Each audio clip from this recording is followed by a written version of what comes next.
salaamaaleykum amateur de foot yi nuyu nañ leen ku ci nekk seen ab tur ak seen ab sant xibaar tey jii 5 mai 2025 ci wàllu tàggat yaram képp koo xam ne nii nag yaa ngi may seetaan te abonné go suma chaîne YouTube bu ko tàyyi bësal bouton s'abonner bi ngay liker di commenter di partager loolu ngeen ñu mën a soutenir bu baax a baax ci xibaar yi nga xam ne ñu ngi leen koy jox matin midi soir dinañ wax ci Real Madrid Barça Bayern Munich wax ci tant d'autres actualités dara du leen rëcc d'abord képp koo xam ne yaa ngi ñu doog a seetaan nag abonné ñi nga xam ne ñu ngi seetaan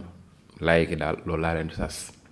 lu ko mooy rëkk baa ngi ñëw baa xiir gi ñëw dal leen Ancelotti nag wax na de bay leeral wax na daal waa Barça ba di leen araftu daal mu ngi leen di araftu de waa baax na kon catalan yi lu ngeen mën a def pour mën a teguwaat ci raay bi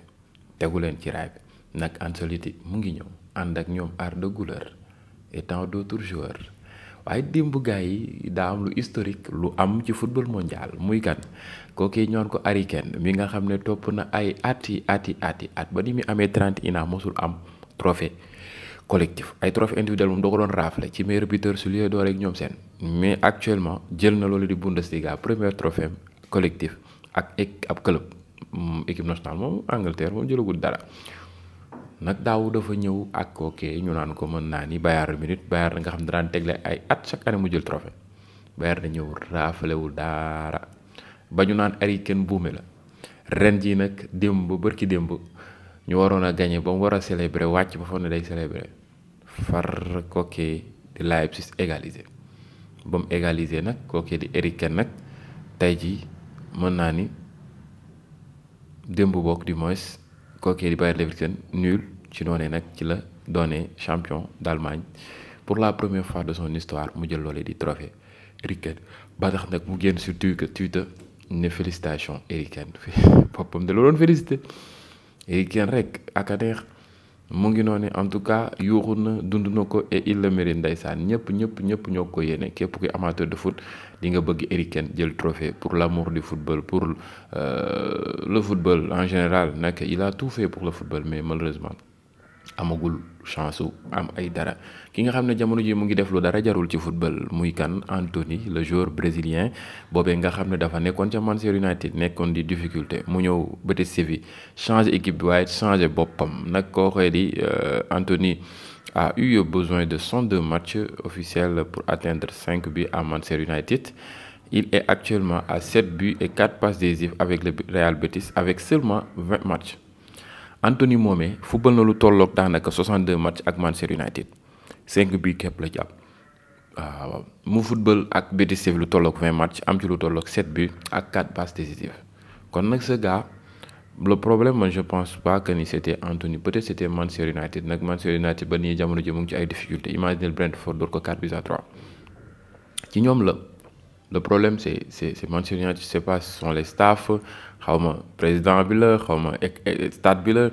xaw ma c'est quoi xaw ma tur bi la xaw ma lan la mais en tout cas joueurs yi nga xam ne génn nañ yëpp ñu ngi performer ku ci mel ni Rashford Anthony mu ngi noonu et tant d'autres joueurs yoo xam ne daal ñu ngi wane seen bopp ci club actuel yi nga xam ne ci la ñu nekk mu ngi noonu mu doon loo xam ne nii nag c'est une mauvaise nouvelle pour Manchester United. mu ngi noonu démb nag gars yi ci match Chelsea bi kooke ñu naan ko mën naa ni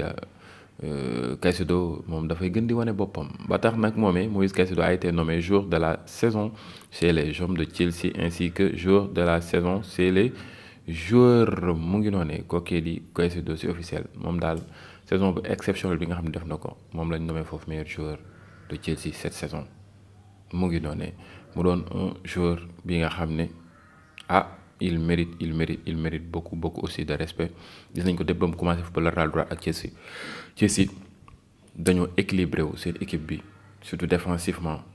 non assurance nga fay gis kon nag sont des choses yoo xam ne nii aussi c'est à souligner ci noonu nag démb match yi nga xam ne jot naa am classement conséquence su classement ligue yi dañ leen koy indil njëkkee ko ci kan Eredivisie kookee di Ajax moo jël première am lu tolloog daanaka 64 points foofee ci championnat Hollande PSV Eindhoven jël deuxième am 70 points Feyenoord jël troisième am 65 points waaye kookee di UTR jël 4e am 62 points foofee ca Eredivisie jóge foofee ñëw ci Bundesliga bi 32e journée kooku di Bayern Munich moom moo jël première am lu tolloo ko daanaka 76 points moom nag jël na championnat bi ba pare. kooku di Bayer Leverkusen jël deuxième am lu toll ak 68 points moo jël deuxième qualification Ligue des champions kooku di Eintracht Francfort jël troisième am 56 points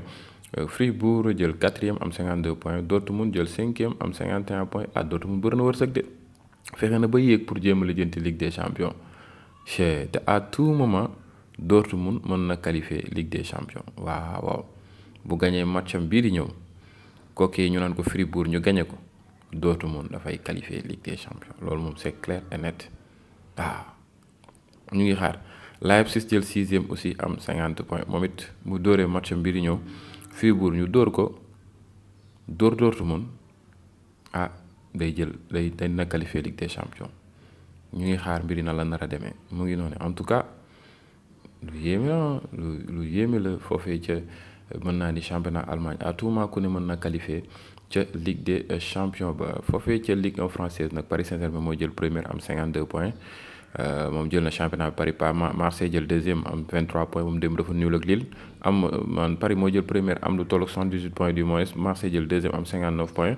kooku di Monaco jël troisième am 58 points Marseille benn point la rawee Monaco Nice jël quatrième am lu tollook 57 points waaye it kooku ñu naan ko mën naa ni LOSC Lille jël 5e am 57 points kooku di Strasbourg jël 6e am 57 points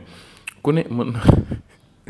Strasbourg mën na qualifier Ligue des champions Nice mën na qualifier Ligue des champions Lille mën na qualifier Ligue des champions Marseille mën na qualifier Ligue des champions Monaco mën na qualifier Ligue des champions kon nag Marseille il n'a pas droit à l'erreur sama club boobu c'est 32e journée bii ma gis nii. classement bi seere na kon Marseille à tout moment mën na bañ a qualifier Ligue des champions nii quoi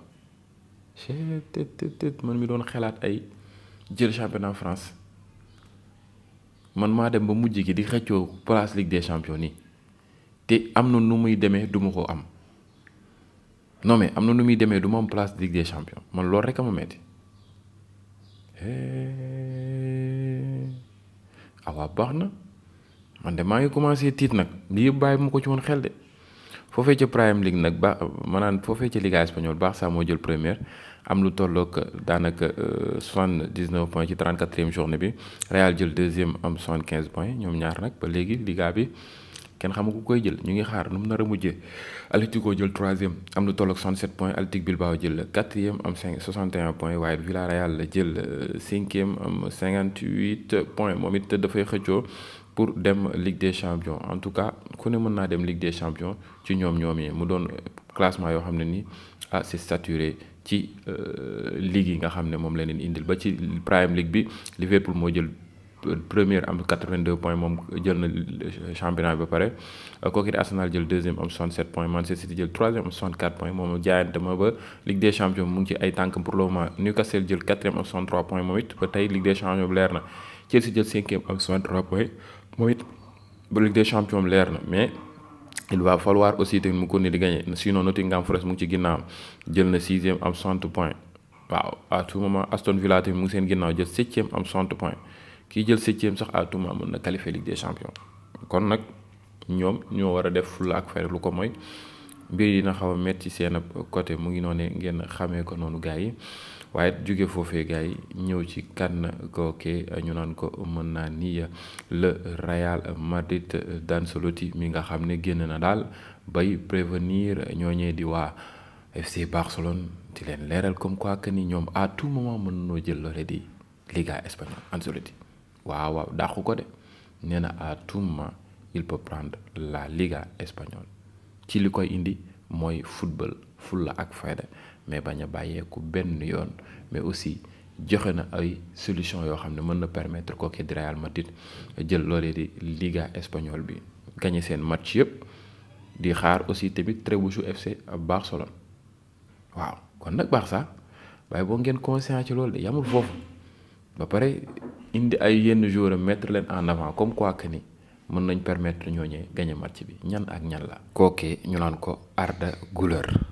waaw bëgg na cee compter de nag Arda Güler am na 5 buts ak 9 passes décisives ci tollook 1400 minutes mu ngi noonee gone gi jamono yu ñu toll nii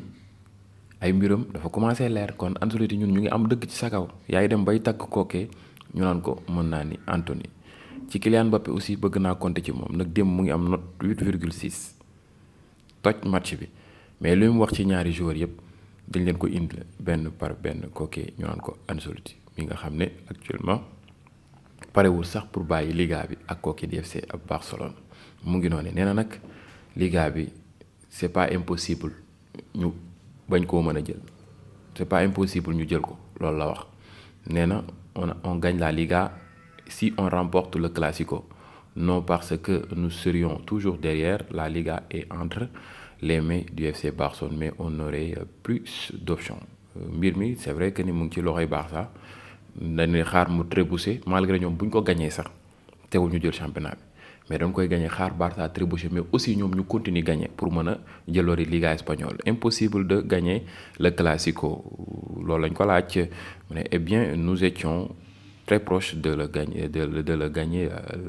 la semaine dernière jege woon nañ pour gagner Barça semaine bi weesu nous n'avons pas besoin d'essayer de nouvelles choses nous devons jouer un match sérieux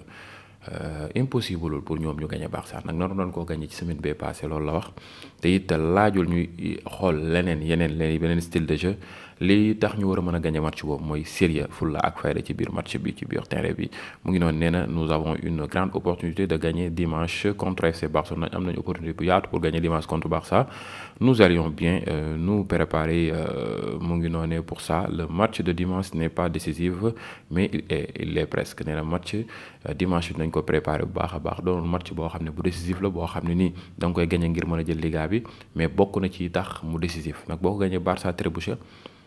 mën nga ko romb yow it nga gagné sa match yëpp nee na si nous gagnons le Classico nous ne serons qu'à un point mais nous aurons plus de chance si nous parvenons à gagner nee nag bu ñu gagné loole di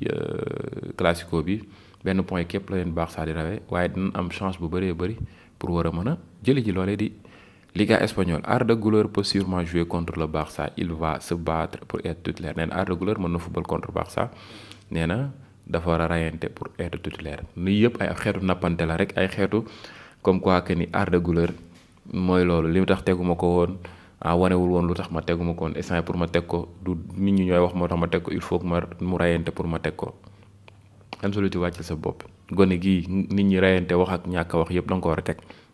il mérite des minutes. il te l'a montré ba pare vu actuellement t'as beaucoup de blessures tu es obligé nga teg ko communication bi ngay def nii yëpp mooy jaru ko mooy loolu dina paate nii nee na Arda Güler son désir est de jouer au Real Madrid te il a beaucoup de qualité il a travaillé dur et n'a jamais perdu confiance il a beaucoup changé depuis septembre il s'est amélioré nee na joueur la boo xam ne dafa bëgg a jouer football Real Madrid joueur la boo xam ne am na technique bu bëree bëri qualité bu bëri ba pare liggéey na bu baax a baax gis nañ ko ci dernier moment yi dafa évoluer ak Real Madrid depuis septembre mu ngi def lu dara jarul kooki di Arda Güler am na ci moom confiance te it am na yaakaar que ni daal Arda moomee mën na leen jàppale ci match boobee neex na ci Kylian Mbappé nee na Mbappé joueur la bu am importance gis na vu Barça football bi ñu football bu haut bi ñu football maanaam seen bloc bi dañuy ñëw ba daanaka ba ci ligne médiane bi seen défense bi mu ngi noonu nee na nag loolu avantage pour Real nag Kylian Mbappé côté boobee il est efficace non seulement il est rapide mën naa ni en plus il fait des appels yu exceptionnels yoo xam ne ni mën na ko pousser à ce que du hors-jeu te it mën na leen a iri ca dalee ca milieu de terrain ba bës leen dem dugal à lui seul nee na loolu avantage pour Kylian Mbappé te il peut permettre au Real Madrid de gagner ce genre de match nga xam ne Barça dafay mu ngi noonu mais nag premier match Kylian Mbappé contre Barça ci Classico parce que Kylian Mbappé a fait presque 8 hors-jeu mu ngi noonu peut-être Kylian muus na ci peut-être jàng ci xam na lay taxawee ba tax nag hors-jeu yooyu du ko ci fekk nag contre Classico bi weesu gis nañ ko dafa dugg rek non mais il a réussi beaucoup d'actions beaucoup d'occasions même. waaw c'est clair et net kon nag Ancelotti teel na leen a alerté yéen catalans yi comme quoi que ni match bi avantage mën na doon avantage pour ñoom nag bloc Barça bi ni ñuy oowee dina permettre Kylian Mbappé mën a indi footballam nag genre yooyu noonu lay mën di exploiter talent am contre mu exploiter ko bés défenseurs yi dem dugal leen te du laaj muy hors-jeu wala di def appel non day ñëw rek jël bal bi débloquer situation bi loolu daal la yaakaar pour war a mën a gagner match boobee. ñu ngi xaar ba xam dina mën a demee noonu ou pas. En tout cas dina doon match bu neex yëngu tegu ci temps. mu ngi noonee gars yi kookee di Real Madrid moomee mën naa ni Trent Alexander-Arnold daanaka dafay ñëw Real Madrid du yàgg dara. mu ngi noonee accord total am na diggante Trent ak Real Madrid. li des mooy yóbbu documents yi signé ko malgré Liverpool mu ngi laaj quelques sommes d'argent pour war koo mën a libérer avant coupe du monde des clubs nag loolu la Real bëgg. dafa bëgg Trent Alexander-Arnold Liverpool bàyyi ko ak moom avant coupe du monde des clubs pour mu mën a ñëw ànd ak club bi football vu que Carvajal n'est pas disponible. Vasquez aussi tamit des nañ ko wóolu à 100% te compétition boobu dafay xaw a durer mu nga war a yóbbu effectif bu mat sëkk bu ko defee blessure yi nga mën koo bàyyi xel mu bañ a ñëw lu bëree bëri balaa loolee di Liga bii di ñëw wala championnat bii di ñëw muy gën a métti ci yow nag li ko dara ren ji lu métti la kooku di Real Madrid ci wàllu blessure mais aussi ci wàllu méforme ak coono kon nag dafay laaj nga am effectif bu suude effectif bu baax a baax boo xam ne dina la mën a permettre à ce que ngay mën a tourner équipe bi di mën di gagner bu baax a baax kooku yi daal di Trent Alexander-Arnold daanaka dafay ñëw jouer foofee ci Real Madrid lépp mat na sëkk leer na nañ mu ngi noonee ngeen xamee ko noonu signature képp moo ci des amut leneen kooku di Trent dafay quitter Liverpool après 20 ans passés au Liverpool club. Le moment est venu pour moi de confirmer que je quitterai le club à la fin de la saison loolu la Alexander-Arnold wax nee na après 20 ans yi mu def Liverpool jot na nag mu annoncé leen que ni dafay jóge foofee ci Liverpool. nee na nag doon na décision yu gën a métti bu gën a métti yi mu jot a jël mu ngi noonu ci àddunam. nee na nag ñu bëri dinañ ko laaj ci ñoom lu tax teelu leen ko annoncé bu yàgg waaye it doon na loo xam ne métti na ci moom te it vraiment bëgg na teg yeneen i projet bëgg na am yeneen i défi yoo xam ne bëgg na koo kii ci àddunam mu ngi noonu en tout cas def lu dul remercier supporters yi nga xam ne mën naa ni ñoo ko doon soutenir ba muy débuté ba nii amul dara lu mën a fayee Liverpool loolu sant leen ak supporters yi waaye it dem bi métti na mais aussi àdduna moo demee noonu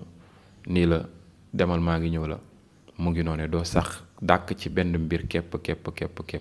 da ngay ñaan yàlla évolution di ñaan yàlla tamit di teg yeneen étape di avancer en tout cas Trent Alexander-Arnold option bu baax la pour Real Madrid mu ngi noonu mais moom it tamit lu baax la pour avenir am mu mën a évoluer wëyal jëm ca kanam nag ku ne ñaan na yàlla di jël ay Ligue des champions mais aussi non seulement jël na Ligue des champions c'est vrai mais aussi di bind leneen histoire mais tamit di dem ci de très grands clubs yoo xam ne nii bokk nañ ci histoire Liverpool ci la bokk mais aussi nga tegaat beneen pas dina gën a rafetalaat sa palmarès gën a rafetalaat sa historique ci lu bëree pour boo fi jógee ñu xam ne ni kii jaar na fii def na lii def na lale